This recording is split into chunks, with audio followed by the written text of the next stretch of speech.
Welcome to the Decide Your Legacy podcast, helping individuals and businesses unleash their potential. Join us every episode as host Adam Gregg discusses what is holding us back and how to find hope for moving forward. Along the way, we discuss developing healthy relationships and navigating life transitions while overcoming fear, stress, and anxiety. Live the life you want, the legacy you decide. Welcome to episode 136 of the Decide Your Legacy podcast. This is a special episode. I'm going to be going through a live coaching session with Bryan right here. I'm Adam Gregg, and I am a coach, a podcaster. I've been a licensed mental health professional, a family therapist for over 25 years, and my passion is to help people find transformational clarity to face their biggest fears, to live their legacy. I talk about stuff I struggle with myself. I don't have it all figured out. I'm a fellow traveler. And this today is a request that I've gotten from people in the past to show some live action coaching. Bryan is unaware. He did not know that I was going to ask him to actually do this. So until recently, until today, actually. So I haven't even told him what questions I'm going to ask. I just asked him if he would be interested and willing to be involved in a live coaching session. So, and he's going to come up with an issue, and I'm going to show you what I do with clients behind closed doors. You get a sneak peek at what actually happens. So this is unrehearsed. He's not prepared. And I'm not prepared. No, I'm actually prepared, but it's going to be something I find. I'm really hoping that you find it fascinating. It's going to be fascinating for me to see and go through this because I don't know what's going to actually happen. I don't know. I never know what happens in a coaching session.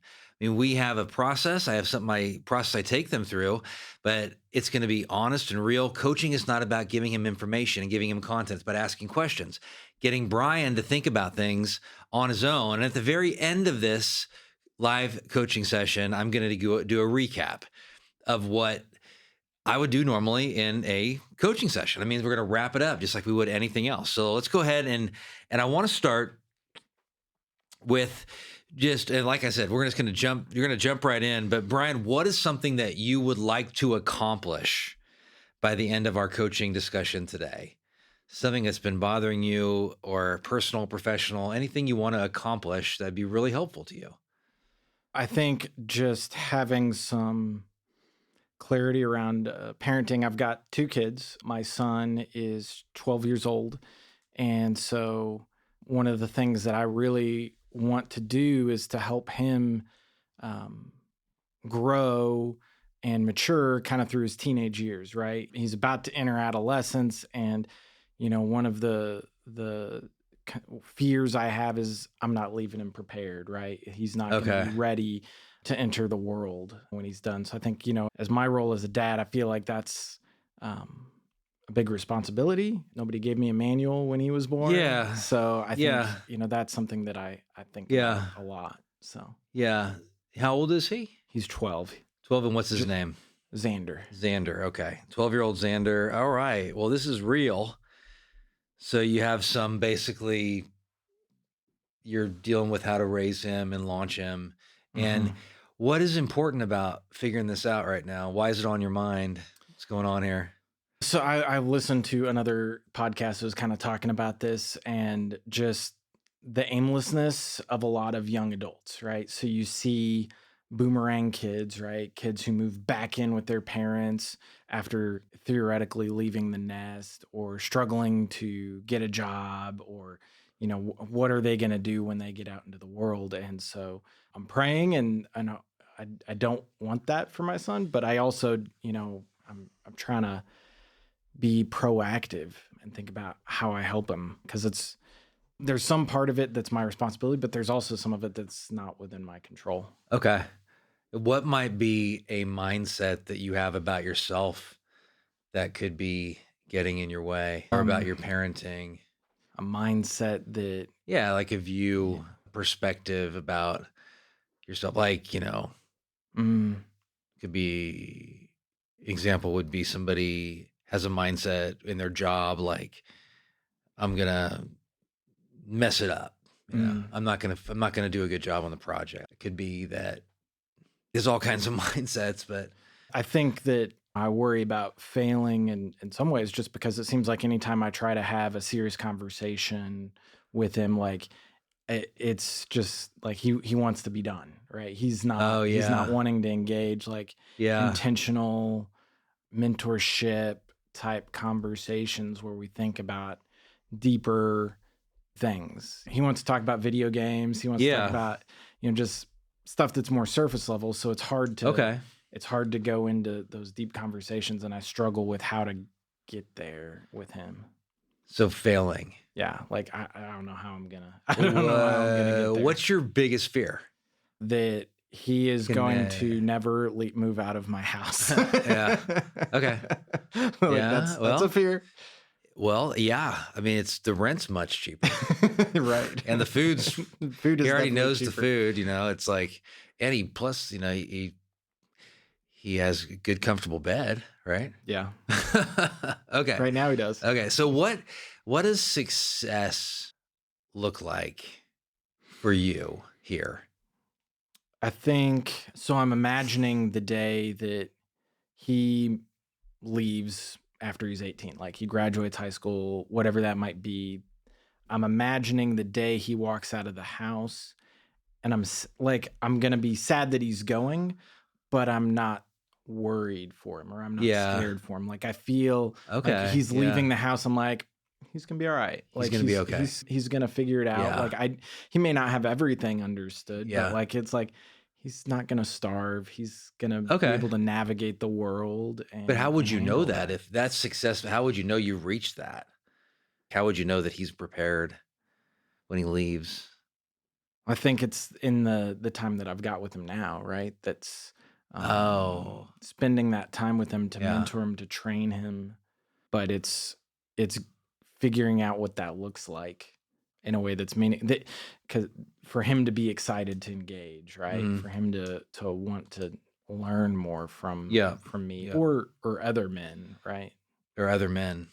The reason I asked that question is because it's important that you can specifically picture a tangible way to measure success that you would know, and it doesn't have to be tangible to other people. For example, I asked a leader of a company how she would know that the team had trust, the leaders had trust, and she said that she would see conversations outside of those key leadership meetings, and she would feel there would be a feeling of lightness around each other. And I don't know how you measure that feeling of lightness, but she would know when she had that. What would that be for you and Xander that you'd know that we're getting there? I think it would be peace. If Peace. that makes sense. Yeah. Like I would have a Yeah. sense of peace. Like Yeah. there's a calmness, I guess, in that moment. I think that's how I would know success. The idea of him leaving would be a peaceful thing. Like I would no longer Not be a big- worried, okay. or not be thinking like, oh, what's going to happen to him, or what's it going to be Yeah. like. But it would just be like, it would be peace. Yeah. Okay. Cool. Now, this is interesting conversation because I just got back from a visit with Emerson to a college out east near Boston. Boston's a cool city for sure. It really is. Yeah, this is a cool college called Gordon Right. College. Really neat. So I can relate. It's kind of fresh on my mind for sure. So what would you say, Bryan, would be the core issue here for you? The core issue. Yeah. Can you help define that maybe a little more like for if me? if you peeled back the layers on the surface, it looks like him being ready and not being a boomerang. Mm-hmm. Like a core issue could be like maybe I wasn't prepared, or maybe I'm not saying that. I'm not putting things in your mouth No. whatsoever. Or it could be a lot of things boil down to be a mindset or trust. Yeah, I think that would probably be true. Like, because there's so much to navigating the world. Like when you leave the house, when you get out of high school or whatever, there's ways you're going to be prepared and ways you're unprepared. So I can think back to my own kind of launching. Yeah. There was stuff I was like, I have no idea how I'm going to handle all this. I think that's true for maybe a lot of people, but we used to have some sorts of structures or systems in place that kind of help people know, like, no, you're a man, you're ready to enter the world. You may not always feel like it, but like there's some sort of affirmation from the people around you that you're prepared for that moment. It's the going into the bush and coming back. Or like I would think of maybe more modern would be like the Boy Scouts, right? You become an Eagle Scout. You've achieved all these skills. So like it's these ways or this affirmation from a community that like you're prepared. And I think, I think about kind of the way our world has evolved. We don't have a lot of that in our modern world in a very clear way. And so I think that that's a core issue, is trying to both affirm my son, but also help him develop so that he has that confidence, like that he's affirmed by his family, he's affirmed by his community, and he experiences that in a way, like, so that even if there's things that pop up that are not normal or that you could never be prepared for, like he can navigate that. I guess. So the core issue for me is like, I didn't have that. So how do I do that necessarily for him? Like you think about things that you might've done with your dad, like you went fishing or you went hunting. My son has been fishing more than I have. Like he knows more about it than I do. At 12 years old. So you didn't have this same type of launching situation that you want him to have. Exactly. So the core issue is that maybe you question whether you have what it takes. That kind of what I'm sensing. Okay. Do I have what? And that's part of coaching, is we're peeling back the layers of the onion, like to see what, so you can really work on just like clarifying a goal, but really knowing what the issue is, knowing how to define it. So that's pretty significant. Like what has, if you look at this and giving Xander, getting him prepared so there's a sense of peace, can you think of anything that you would say like has helped with this that you've done so far that you feel like that was good? Or so I've been getting some coffee with a few other dads, like once a month. So we've all got boys who are very similar in age. So they're kind of going to be, all kids are different, right? But we've been spending just some time talking about kind of what we're currently experiencing or some of the things that are going on in our own parenting. So just spending a little time once a month, and that's something that I'm trying to help pull together, but just so that we can kind of lean on each other for support. What's come out of that? Ideas and stuff that have come out of that? Well, we've talked about doing some group camping trips, or what other older men we've got in our lives. Maybe not even necessarily older, but other men are like, could teach the boys cooking, or just some of these things that we could do collectively every so often, trying to spread maybe some of those things out, I guess. So it's not necessarily on you to manage it all by yourself, if that makes sense. Yeah, it does. You have a community that's going to help you with aspects of this. Right. And you've talked about ideas and things there. So, okay. So here's one of my favorite questions to ever ask a client. All right. So if you had in this situation 10 times more confidence, because I think we hit on a mindset right there, that do I have what it takes? Because I didn't have ideally the situation to launch that I want Xander to have. So that would be a mindset. And then like if you had 10 times more confidence in this situation and helping him to launch, then what would you do? If I had 10 times more confidence. Yeah. I think I would. Yeah, that's a good question. I think probably I would just start doing the things that I want to do with Xander. Like I wouldn't worry about if I already know how to do them. We would just start going. If that makes sense. Yeah. Like it wouldn't be waiting around. Like fishing. I guess, right. I'd be fishing. It's like, I don't know, you show me. Like that's probably great. Yeah. I mean, if he knows how to do it, that's cool. Right. Who cares if we catch anything, right? Yeah. He'd probably catch more than me. Probably would. Maybe he'd even show you how to clean them, huh? I don't think no. Okay. All right. We're not eating anything we catch. Okay. Yeah, that's pretty sweet. I wouldn't be so worried about it coming off perfectly. I would just start going and spending the time and the money on doing whatever things I wanted to do. Okay. If you had 10 times more confidence, then what would you do differently in situations where he doesn't want to answer a question? Ooh, You I know? had 10 times more confidence. That's challenging because I feel like you're dependent on the other person's response, right? When it's all on me and I get to decide the action and the step to take, I have more control, but I don't have as much control in Mhm. that. So, what would it look like to have 10 times more confidence? I think I would just start asking the awkward questions. I think it would be like just being willing to lean into what are the things that worry you or that concern you, or Mhm. with a 12-year-old starting to deal with awkward questions around puberty and Oh sex, and yeah, like right. just being like, no, we're just gonna lean into this and not Right. being Yeah. nervous or afraid of where this is Well, heading. what do you do now when he pushes back? Like, I don't want to talk about it, or I feel like like right now I back off y- because I feel like he will escalate, if that makes sense. If I try to insist or push harder, he's gonna push back harder. So I wonder, honestly, if I'm 10 times more confident, would I be more willing to express my own fears?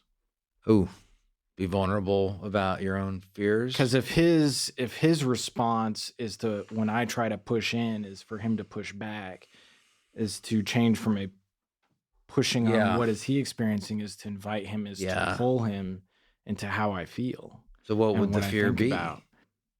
Gosh, I think anything around like career challenges, like insecurities from work, Mhm. what people think about me, wishing I was a better musician, just talking about insecurities that I even experience.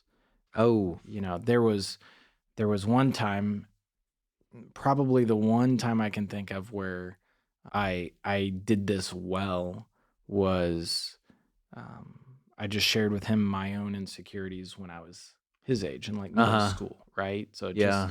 disappointments that I experienced Yeah. and shared those with him, like not making the basketball team when I was in 7th grade, and like and expressing like my hope for him, like, that the things that you want to achieve, I want to help you get there, but like, nobody's going to offer you anything. Like it's not Mm. going to come just because you want it. And just trying to express what my experiences were like at his age, and then how I want to be able to help him with those things as he's growing up, I guess. Would Mhm. maybe that may be one example of how I could do it. So I think probably talking about it out loud is just to be talking about my own Mhm. experiences growing up. That's probably the way to flip that Mhm. paradigm. So it's not dependent on his response. It's me telling stories of About that, your own about experience. my own experience. And would you want to tell him that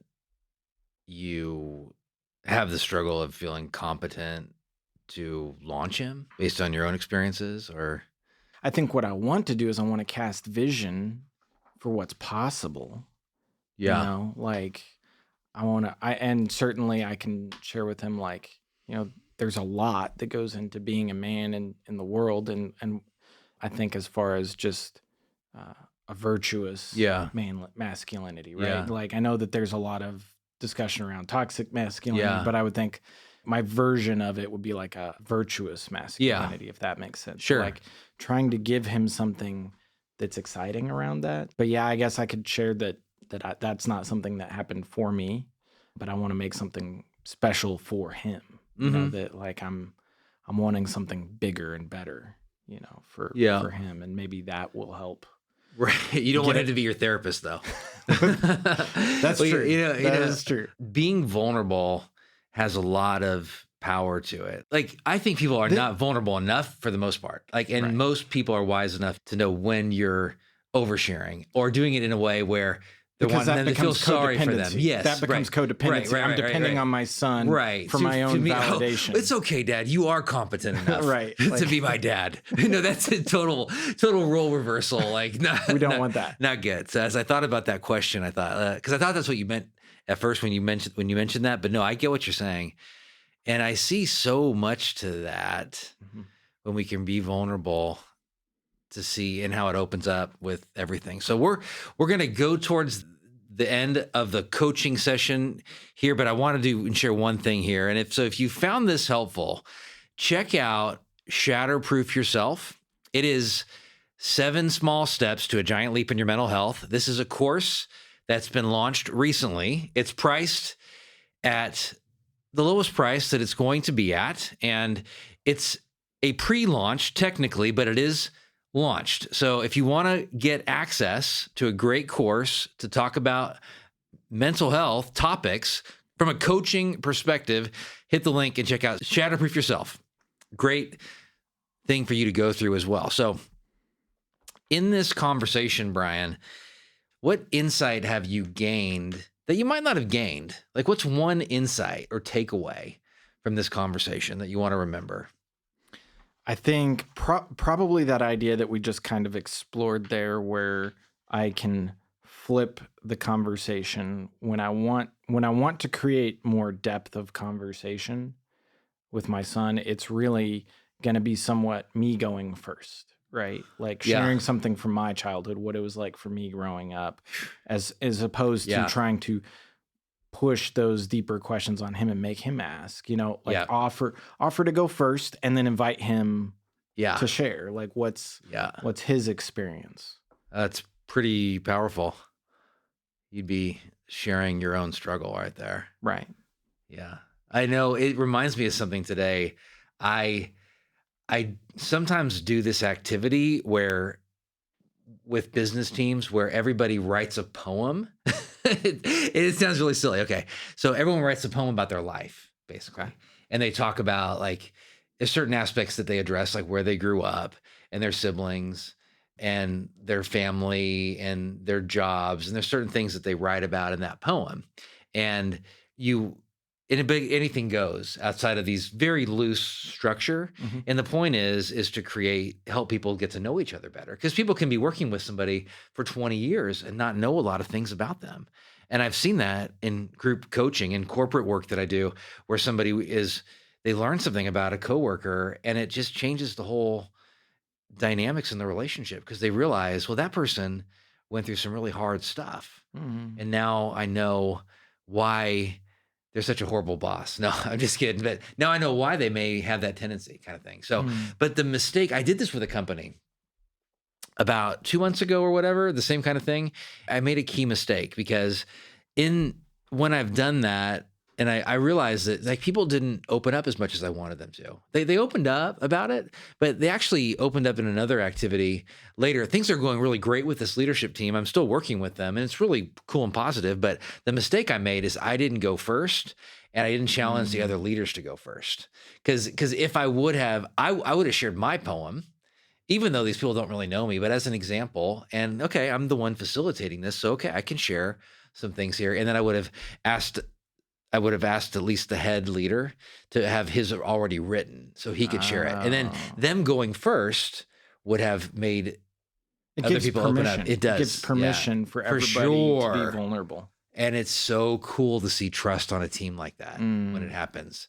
Just like it is with, I have a almost 18-year-old and I feel the trust when I have it. And I feel when we have a great deal of trust, but I feel when things are connecting, and a lot of times because I'm in a box, I'm being controlling and rigid and not healthy. And so I create those dynamics. I'm not saying I always create it, but it can definitely be my fault at times. So from that, what would you say you would be willing to specifically commit to doing from that insight that you gained? Ooh. I think maybe something I could do is to start... That doesn't sound like commitment. Okay. All right. That's not commitment. Okay. Something I can do is when it's just Xander and I, when I'm taking him to basketball practice. Yeah. So to or from is to share a story from when I was around his age, like middle school age. Like just share a story of something that I experienced that age that I can remember. Like it might be Okay. good, it might be bad, it might be Uh-huh. exciting, might be disappointing, but just that would maybe give him a little perspective on me, and like then I can ask him, for if there's any stories he would want to share. So, because that's something that he's a captive audience, he can't go anywhere, but that would be invitational, I think. Oh, yeah. Yep. So anything specific that right now you would like to share with him Oh, from 7th grade that could prepare you for that next conversation? 7th grade, right? well, he's in 6th grade now. He will be in Okay. 7th grade So let's next just year. say 6th grade. What 6th was, grade. I'm trying to think back what 6th where'd you go to grade school was in like. 6th I grade? can think of like 7th grade has a bunch of stories. I remember struggling in math class in 7th grade. I remember not making the basketball team. I remember awkward first dances. Oh, wow. Like Okay. there's like 6th grade is a little fuzzier for me, like as far as Okay. specific things. Mm-hmm. 7th grade just is a bit more vivid. So that would be one. I do still like, I can even think of like some stories from like 5th grade. I remember having a teacher who smoked and was not a very Oh, good wow. teacher. In the class? Not in the class, but like Okay.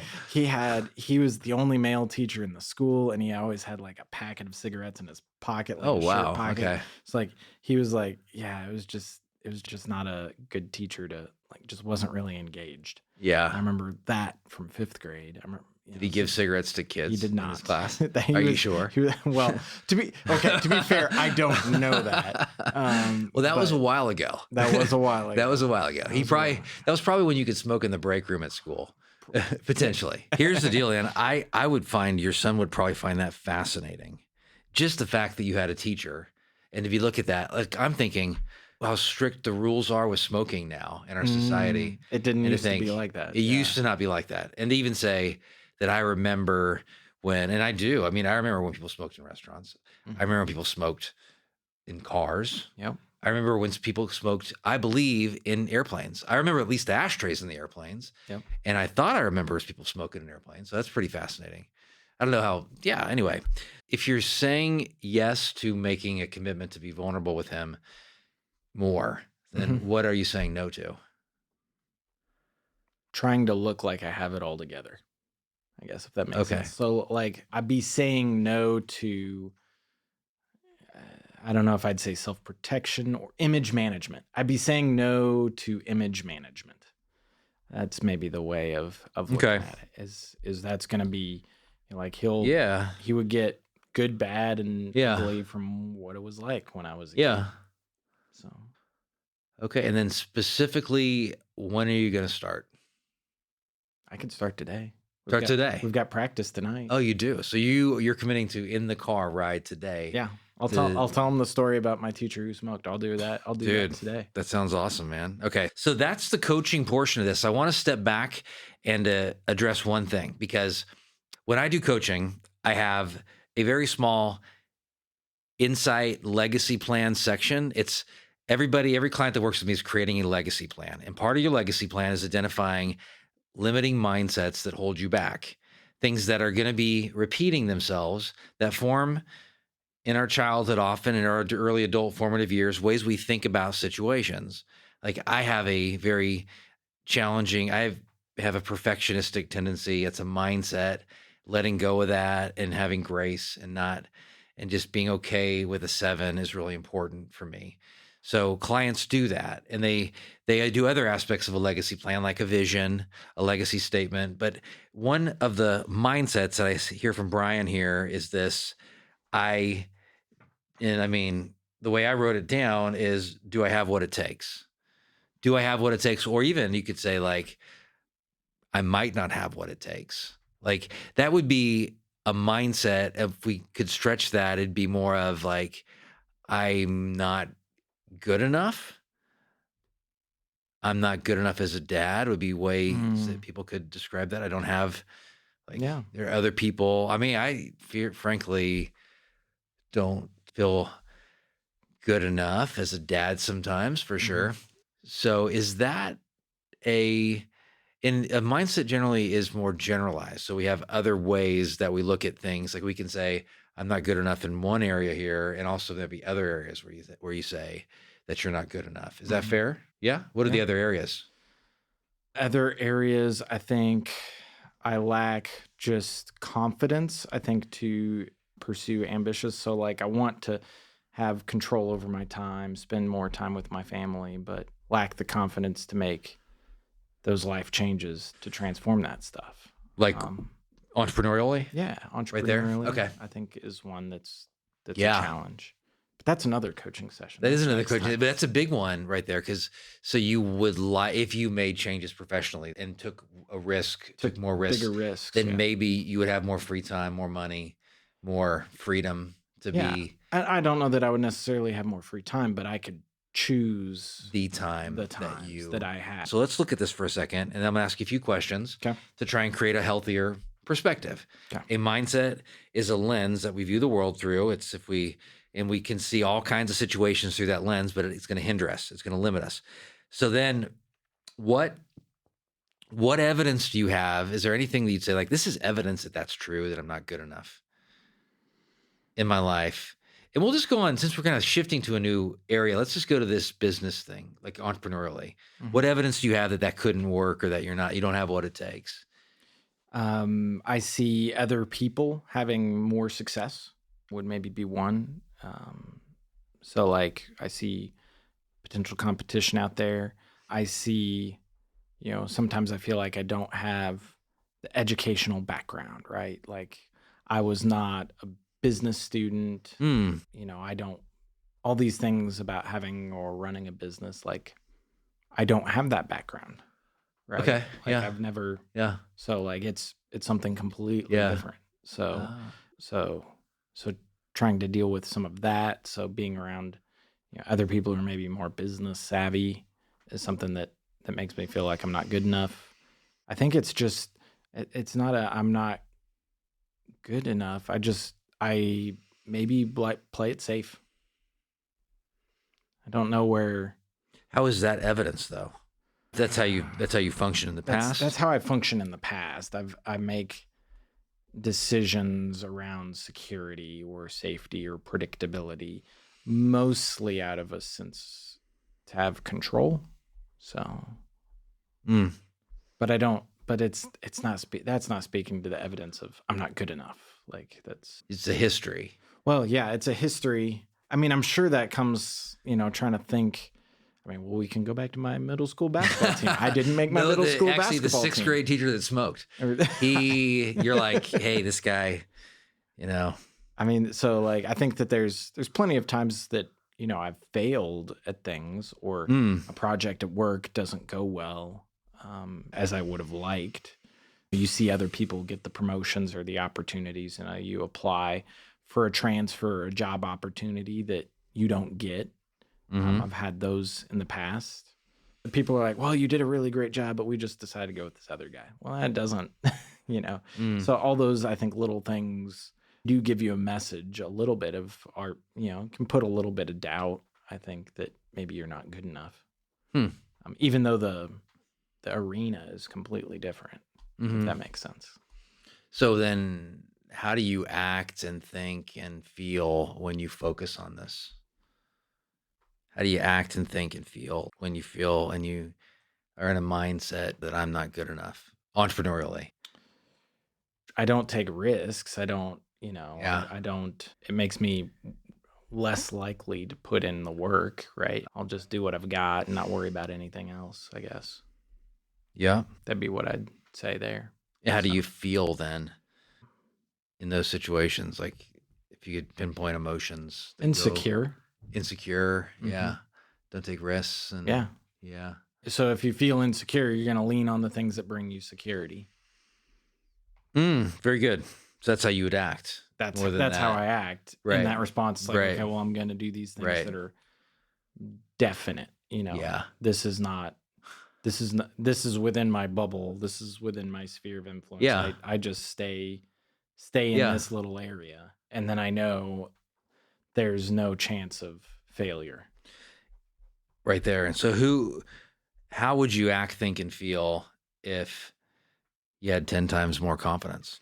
I'd probably quit my job tomorrow and just be like, jump in. It's like, we're doing this. We're making it happen. Burn the bridge. Burn the bridge and go.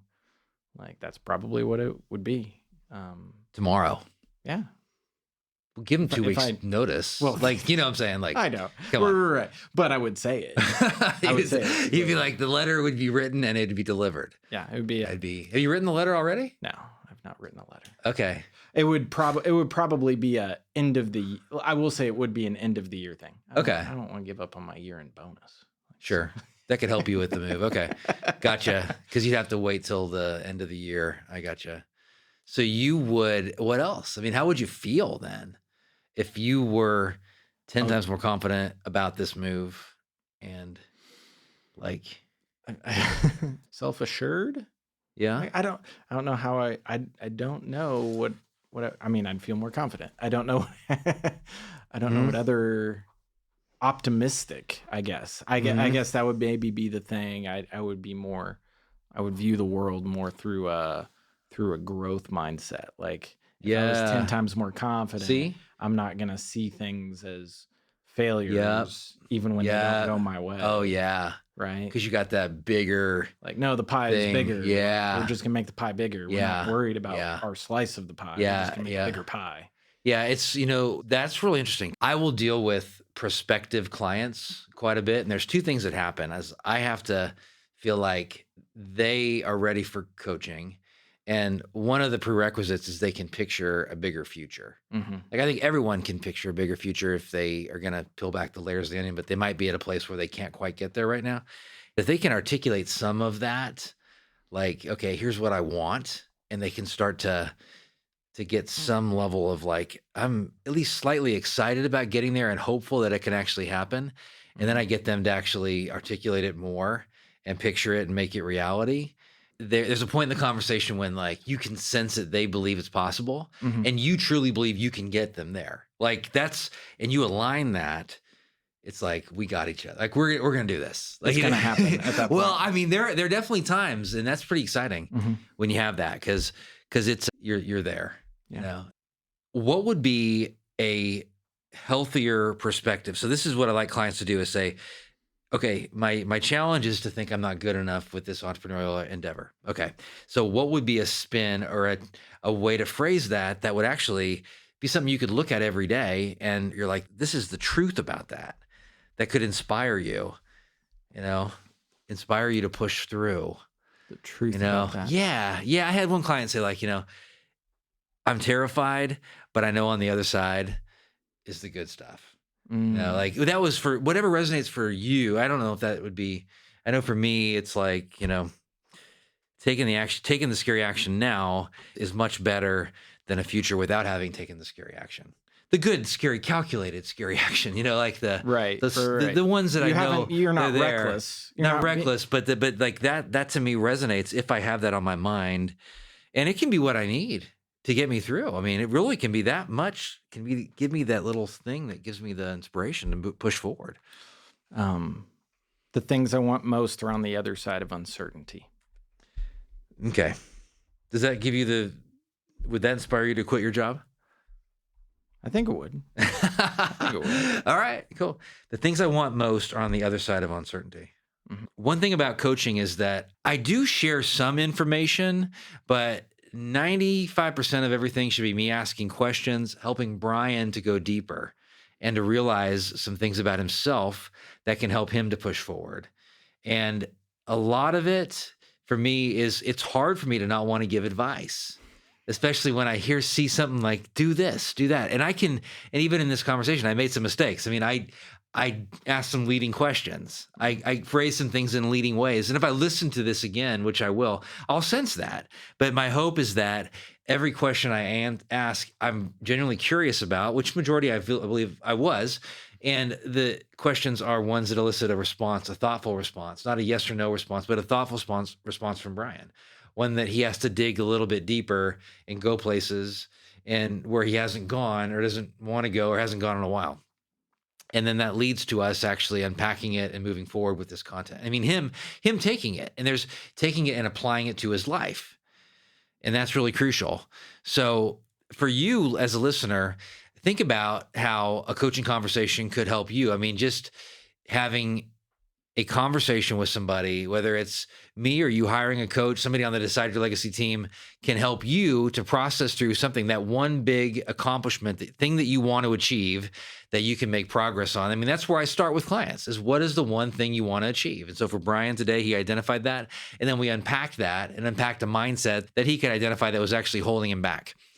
I want you as a listener, what is something from this live coaching episode that was an insight that you gained that you can apply to your life? And by the end of today, I would encourage you to apply it to your life and teach it to somebody else, whether it was just about asking coaching questions, about getting more clarity about how to process through difficult topics with parenting, whatever it is for you. And one thing to think about is, if you found this podcast helpful, to hit the link again and there's a free version. It's Shatterproof Yourself Light.